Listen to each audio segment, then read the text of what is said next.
What free agent options are out there for the Cowboys for a swing tackle? All that and more in this episode of the Locked On Cowboys podcast. You are Locked On Cowboys, your daily Dallas Cowboys podcast. Part of the Locked On Podcast Network, your team every day. Locked On Cowboys. Locked On Cowboys. Welcome back to the Locked On Cowboys podcast, part of the Locked On Podcast Network, your team every day. We want to thank you for making us your first listen of the day. We are free and available on all platforms. I am Marcus Mosher. You can follow me on Twitter at Marcus_Mosher. He is Landon McCool. Check him out on Twitter at McCoolBCB. Landon, how you doing today, sir? I'm doing well. I'm always excited on Tuesdays. We get question days. We always get good questions, and it's at least always good for a good laugh and or cry as we go over Cowboys football. Yeah, we got over 40 questions. We're not obviously can't get to them all today, but one very common theme that a lot of you want us to talk about is the swing tackle spot. Josh Ball did not perform particularly well in week 1 of the preseason, so people are curious. What free agent options are out there? This question comes from Cam. Believing that the swing tackle isn't on our roster, who are some legitimate names to watch out for? Landon, I made a list of 7 offensive tackles that are all available in free agency. I'll run through them. If you have a thought or two on one of these players, please jump in and interrupt. Okay. Great. So first one, Darrell Williams, who played for the Buffalo Bills last year, started 17 games. He is a right tackle only, played a little bit of right guard during his time for Buffalo, but basically a right tackle only. Not sure he's really that swing tackle guy you're looking for. Jason Peters. Now, here's a left tackle. He's 40 years old, and he hasn't played a game at right tackle since 2005. So before Tony Romo started a game in the NFL. It's the last time Jason Peters has taken a snap at right tackle. He also is at the stage in his career where he's not signing with you to be a swing tackle. He's signing to start, right? I think he got a 1-year, $11 million deal from Chicago last year to be their left tackle. He's the best name probably out there if you need somebody like beyond a game or 2 games, like a long-term starter. You've got him. Eric Fisher did not look good last year coming off the Achilles injury from the Colts. He's still a free agent. Marcus Cannon, right tackle only, has never played a game at left tackle in college or in the NFL. Brian Bulaga, same way, has never played a game at left tackle since high school. He also missed 16 games last year with an injury. And then there's Nate Solder, who does have some flexibility playing left and right tackle, but it's Nate Solder. So that's the list. You notice I didn't interrupt you very much.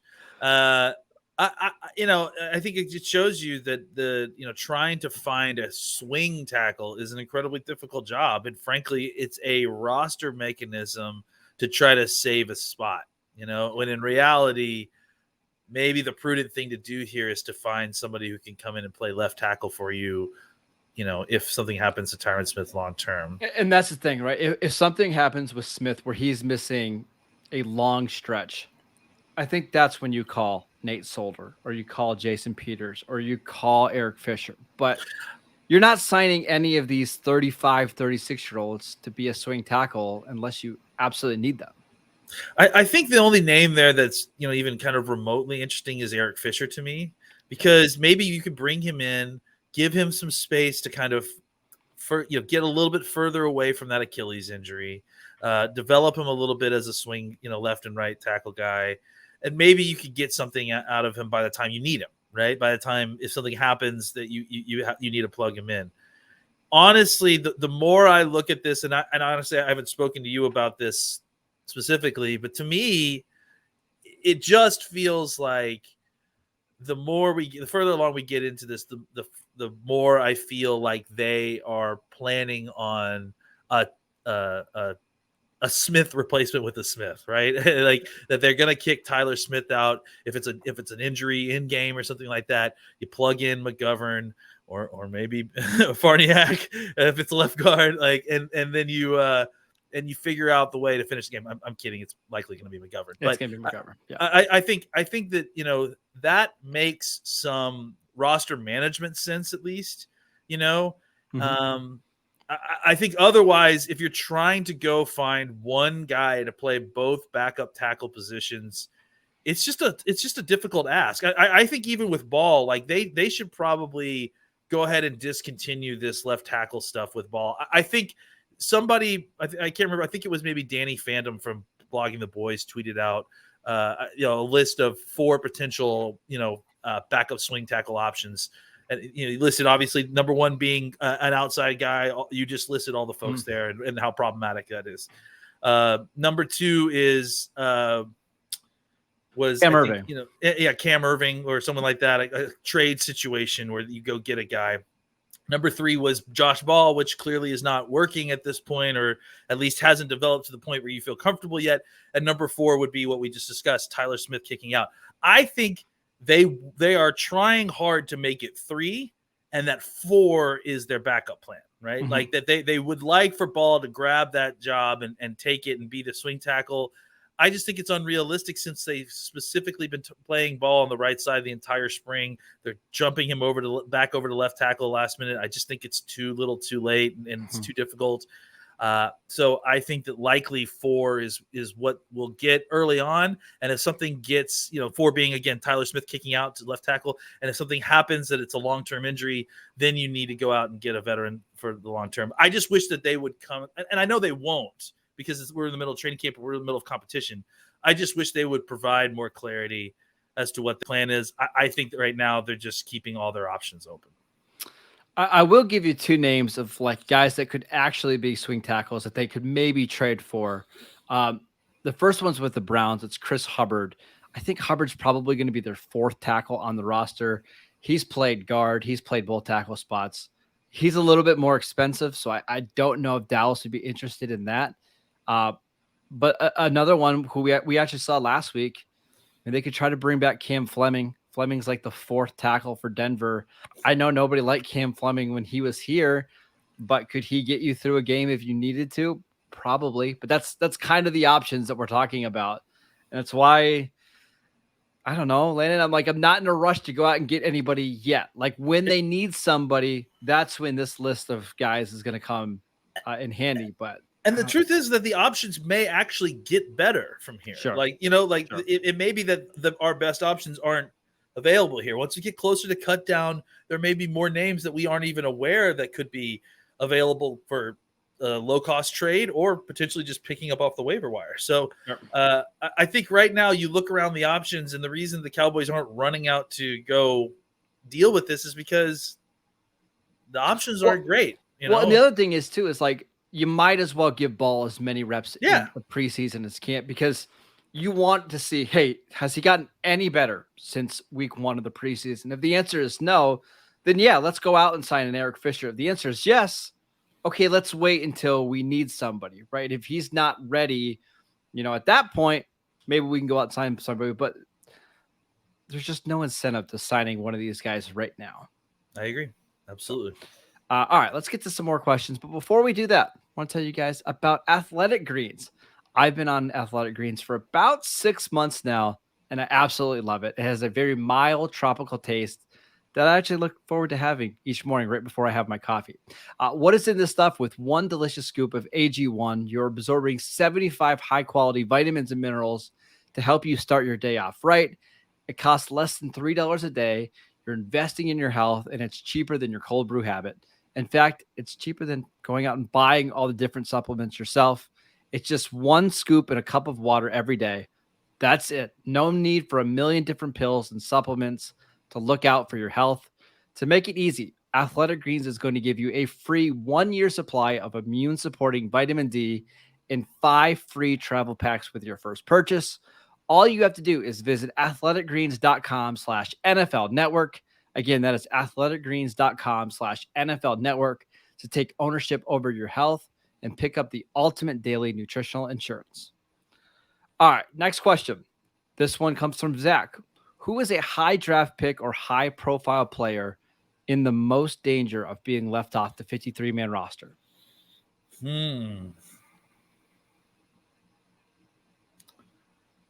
That's a good one. I mean, look, I think he's had a really good camp. but I'm really kind of struggling to figure out the interplay of the defensive tackle like backup situation, right?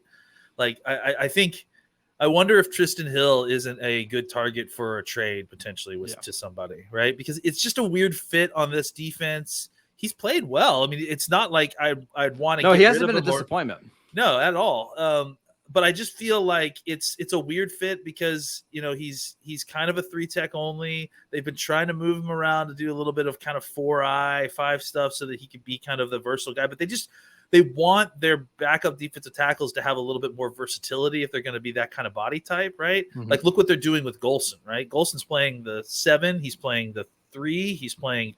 I don't know that he's played anything inside of a 3, but like he's playing all those alignments in between. So I don't know that he would be cut, but I wouldn't be surprised if someone like that would potentially be part of a trade or a target of a trade, simply because the numbers may not fit, and you have a lot of guys there, especially now that Bohanna really showed you something in that game. Now you really do have quite a bit of backup at that defense. Do you think they're going to keep both Ridgeway and Bohanna? Because I struggle with that. I feel like there's only room for one of those guys on the roster. I think they might, man. Just because think about how much big defensive tackle they played last year, like with Hamilton and Bohanna, or you know what I'm saying? Like they did do a lot of that kind of double nose sort of defense. So I don't know. I don't disagree with what you're saying. Like that, it feels like there's not necessarily enough room, but at the same time, they're playing so many varied fronts at different points, and if Bohanna is going to like give you maybe a little bit something more as a pass rusher than he did last year, then maybe you could find a way to justify it. The defensive end and defensive tackle room, I think, is very fluid simply because they can play a wide variety of techniques. Mm-hmm. And I think that gives them a lot of options to kind of form their rooms in very different kind of unique ways. The name that I would mention is Kelvin Joseph. Now, I still think Kelvin Joseph makes this team, right? I do. It's just we're talking about in danger, right? Because the top 3 are so set. And then we should talk about this guy, Deron Bland, who a lot of people are asking about. I thought he was really, really good on Saturday. The Cowboys obviously like Nahshon Wright because of his size and length. And then we'll see about CJ Goodwin. Like I still have a hard time believing CJ Goodwin's not going to be on this team in week 1. So does that potentially leave Kelvin Joseph on the outside looking in, especially if there's been some rumblings that he's not necessarily getting along with the coaching staff or they don't necessarily see eye to eye? I don't know. I'm not saying Joseph is going to be cut, but if Bland continues to play this well, and let's say Nahshon Wright has a better week 2 and week 3 performance, it wouldn't be shocking to me. No, I mean, I don't think that would be shocking. And he could be another guy that I think could be potential for a trade, just because of the position he plays and the need there. So I think that Bland had a really good game. I think that, the quarterback room is another interesting one because Bland had a really good game. I thought Joseph actually played pretty decently too. But the guy that's been practicing the best, Nahshon Wright, had probably the worst of those 3, the worst of those games. So I think it's kind of it's early still. But I do think that there is something to the idea that you like all 3 of those guys. You think all 3 of those guys have something to them, but they may not all fit on the team. So I do think that kind of idea does make some sense. All right. Next question from Lucas. How much faith do you have in the Cowboys offense, especially when Michael Gallup gets back? It likely won't be the NFL's top unit again, but can it be a top 5 group? I think it can. I mean, I think, Dak opens a lot of things up for this offense. I think once they have their health back and they've got kind of a wide variety of players, they've got a lot of different formations they can attack you with. I'm interested to see just exactly how much variety in formational use they'll have now that they've kind of stripped things back a little bit. I think that what they've discovered is that, having the number 1 offense by itself is not enough, right? Like you need to have a level of efficiency there, and you need to have talent on both sides to kind of handle that. So I think that there could be a possibility that it's not the numeric number one offense, but it's still a more reliable, better offense than it was last year, especially near the end of the season, where it just felt like there was some explosives, but you just couldn't rely on them going out there drive to drive and scoring touchdowns as much as you could earlier on in the season. I do want to remind people that in 2019, the Cowboys had the number one offense in the league. In 2020, before Dak got hurt, they were on pace to be the number one offense in the league, and they were last year.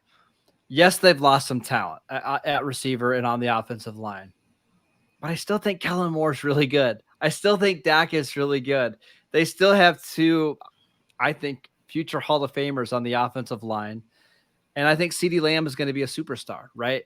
It's just when Gallup, how good can they be until Michael Gallup gets back? That's the bigger question for me. If Michael Gallup can be close to 100% by week 8, week 9, I think they'll be fine because I do think they have enough complementary pieces with Tony Pollard and Dalton Schultz and Jake Ferguson and Tolbert. Like, I think they'll be fine. It's just getting to November and still staying afloat, right?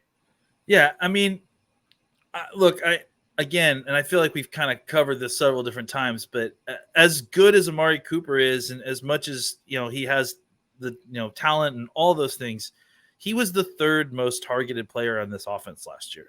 So let's not act like, CeeDee Lamb was the one who got traded, or, what I'm saying? Like, I there's this idea that like, there's no way that the Cowboys can like overcome the loss of Amari Cooper. I just don't believe that that's true. And I think the Cedric, and I think it's for most people, it's the combination of Amari and Cedric Wilson. But I do want to remind people last year, I remember almost this exact same date us talking last year, like, hey, is Cedric Wilson locked to make the roster? Yeah. Like he had 189 career receiving yards going into last season. So I know it's a big loss because he had 600 yards or whatever last year, but it's just Amari Cooper. And if CeeDee Lamb can take the next step that I think we all anticipate, I think they'll be fine. I'm not sure about number one, but they'll be fine. But I don't know that number one needs to be necessarily the floor, like the bar. Having the number one offense isn't the bar. The bar is to win football games. And I think you can win a ton of football games without having the number one offense if you can find efficiency and if your defense can play good football. So, ultimately, I think I don't care about the fantasy football numbers. I care about the ability to score touchdowns when we need them. Yeah, I know. It's very surprising for me to say something like that. Yeah, so last year they were number one in the league in big plays or explosive plays created. I've got a feeling they're probably not going to be at that spot this year. Like it's going to be really hard to repeat that. But where they could be better, like, is in the red zone. Like too many times last year, they had to settle for field goals, or they went for it on fourth down and they weren't able to convert. I think they were like 63% touchdown conversion rate, which is pretty good. But I think they could even be better than that last year. Like you think of specific games, like remember the New England game where Dak fumbled the ball on the 1 yard line or whatever. They had another one where they missed a field goal down there. Like if they could just be 5% better in the red zone, it's going to make up for having 10 fewer explosive plays in the passing game. So that's where they can be better. Yeah, absolutely. Yeah, I think that just a level of efficiency higher per drive would be nice. They're number one in points forced last year, but barely in the top 10 in points per drive. Yeah. And I think that's partly because of the defense helps so much at creating turnovers and all that kind of stuff. So absolutely. So I just think that they need to increase the efficiency of their scoring. And you mentioned red zone's a big part of that. And just finding a level of reliability and consistency, I think, is going to be helpful as well. All right, let's get to some more questions. But before we do that, I want to tell you guys about Elias Game Plan. It's almost the start of the NFL season. And if you're into sports betting or fantasy like Landon, you need a competitive edge to win. That's why we highly recommend the Elias Game Plan app. It's the ultimate sports betting and fantasy companion for NFL, NBA, and MLB. Elias Game Plan is the only sports app from the most trusted name in sports stats, Elias Sports Bureau. Their app lets you access team and player stats, head-to-head team comparisons, and Elias's insights from the Elias Sports Bureau's research team. The app is really your one-stop source for player news, expert game analysis, It's perfect for the preseason. You get player previews to help you draft a winning fantasy team. And all their stuff is out right now. So go check it out. Take our advice. Download the Elias Game Plan app today with new features available all the time. Take your game to the next level. NFL season is right around the corner. So don't wait. Find Elias Game Plan in the App Store or Google Play Store right now. Also, you should go to built.com and check out the absolutely fantastic cookie dough chunk puffs. They have a light, chewy texture, real cookie dough chunks, and of course, they are covered in 100% real chocolate. All the joys of eating cookie dough without the hassle of baking it. Plus, it's healthy for you. Cookie dough chunk puffs are only 160 calories, and they have a whopping 15 grams of protein. Make sure you go to check them out right now. Go to built.com, use promo code LOCKEDON15. That's new promo code LOCKEDON15 to get 15% off your order. You're going to absolutely love the cookie dough chunk puffs, whether you need a snack for your workout, a light night treat, or just a quick little snack with you on the go. Built is the perfect protein bar, and they taste better than a candy bar. Ditch the calories, fat, and sugar. Grab yourself a Built bar. Go to built.com. Use promo code LOCKEDON15 for 15% off today. All right, next one. This is a good one from Will. He wants to know about penalties. Why haven't the Cowboys changed some of their discipline stuff after committing 14 penalties in the playoff game last year? You actually brought up a really good point pre-show that maybe they did, and we just didn't notice it. Yeah, I mean, there's been a lot of talk about how the Cowboys had all these penalties in the preseason game, and they had all these penalties in the playoff game. They had 14 penalties. Famously, as we've all heard, they've had 14 penalties in that San Francisco game. 8 of those 14 penalties were committed by 4 players who are no longer on the team. Mm-hmm. So they've made changes here. It's not like the things aren't different. And frankly, I mean, I think I didn't go through the actual penalty by penalty in the preseason game because it's a little bit more difficult to find. But I would venture to guess that 90% of them were done by people that were either not on the team last year or weren't starters. Mm-hmm. So I don't know. I don't understand what the logical connection here is, other than a high number being for both, I guess. You know what I'm saying? Sure. I just don't. I have a hard time blaming Mike McCarthy for Randy Gregory jumping off sides 3 times in a playoff game. I have a hard time blaming Mike McCarthy for holding penalties on Connor Williams when Connor. I have a feeling that they told Connor Williams to not grab a guy when he's trying to redirect away from him. Sure. It's like, so that's why the penalty conversation to me is asinine, because we talk about all the different aspects of penalties, except we never actually speak to the referees about what they saw on any of this stuff, or make them explain what the penalty was or why there was a penalty on this stuff. So I chasing penalties in the preseason when they've had, and honestly, I think the person who made the best point about this was Babe Laufenberg on Twitter yesterday, who said, when he was at this point in the regular season, by now they would have had upwards of 25 to 30 padded practices before they have their first preseason game. This is like practice number 10 or 11, I think. And so guess what? It's ugly. It's sloppy. The starters aren't in any of these games.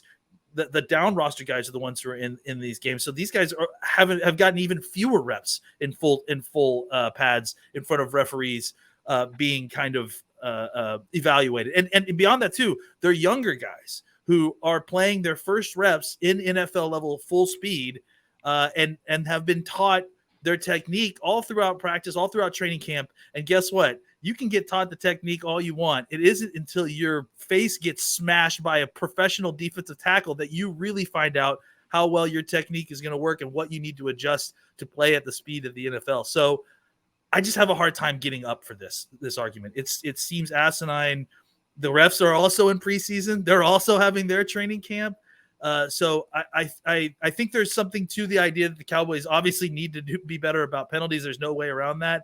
But I'm having a hard time drawing a logical tie to the penalty problem that existed last year and the actual where the rubber meets the road causality of how anything that happened last year is kind of being transferred onto this team this year. If the Cowboys would have had 14 penalties on Saturday and their first string offense and defense played like 2 series and they had 5 penalties, I would be concerned. But Landon, they scratched 30 players for this game. 30. That's all the starters plus 8 more players. Exactly, right? And we should also point out, like, we are still getting used to 3 preseason games. Like, it was just a few years ago they had 4, and by this time you'd already have 2 under your belt. Because of that, they've changed the way that the roster cut down has worked, where I think a few years ago you already would have been down to 75 players. And I think teams just have to cut down to 85 now. So you're just having more of the bottom end guys in the roster play in preseason because you have them available. You might as well use them up before you have to cut them, right? I know it sounds really bad, but if this issue is happening in whatever game the Cowboys make their dress rehearsal or whatever, or if it's but they're not early going in the to do season, that. Like that's the other thing too, is that with these joint practices, we're not even going to see a dress rehearsal. Probably not. That's why if it starts happening in the season, right? Like if we start week 1 against Tampa, week 2 against the Bengals, and they have double-digit penalties, that's when I think we can have a real discussion about, hey, Mike McCarthy's got to change something. Like this is getting out of hand. I don't care in the preseason. I think people need to. I mean, we've talked about the adjustment to the joint practices and how those are kind of the new preseason games. Yeah. The ugly truth of the reality of the modern NFL that nobody wants to talk about is that the preseason is the first 4 games of the regular season. We talked about this last year, right? Go watch football in September and then go watch football in late October and November and tell me that the difference isn't almost exactly the same as how football used to be in preseason game 1 versus you remember when it used to be that third preseason games where teams would play their starters like into the third quarter, right? And that's kind of when you're working through some of the kinks in your offense. Like it's week 1 now. It's week 2.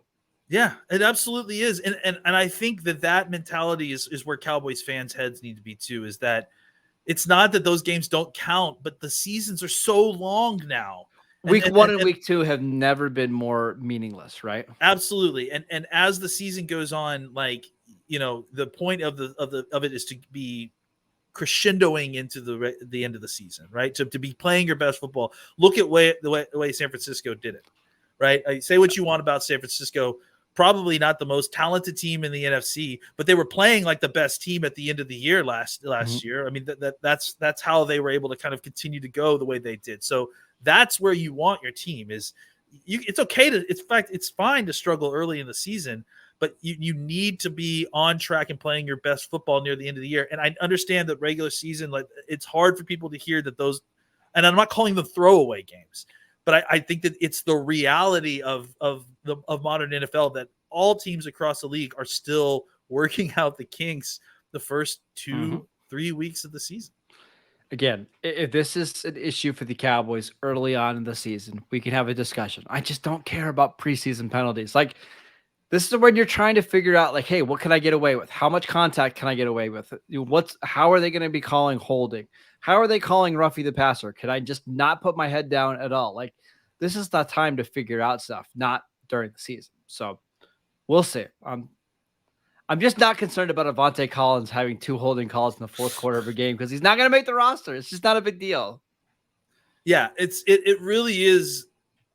It really is the classic, this is the narrative, so we're all going to talk about it situation to me. Like there just doesn't seem like there's a lot that necessarily, even though the number seems the same, there doesn't seem to be, when you actually investigate it and you actually investigate what's happening, there doesn't seem to be a ton that will correlate to the regular season problem as it stands right now.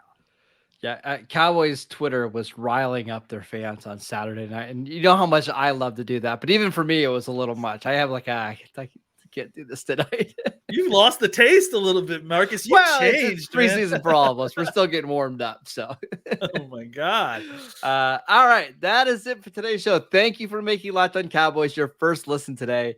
Now make your second listen to Locked On Fantasy Football Podcast. Find the intellectual fantasy expert, Vinny Iyer, who brings over 20 years of NFL expertise in a unique angle to give you the moves no one else has. Get ready for your fantasy draft with Locked On Fantasy Football. You can follow our podcast wherever you get your podcasts. Also check us out on YouTube. You can follow Landon at McCoolBCB. I'm at Marcus _Mosher. We'll see you guys next time.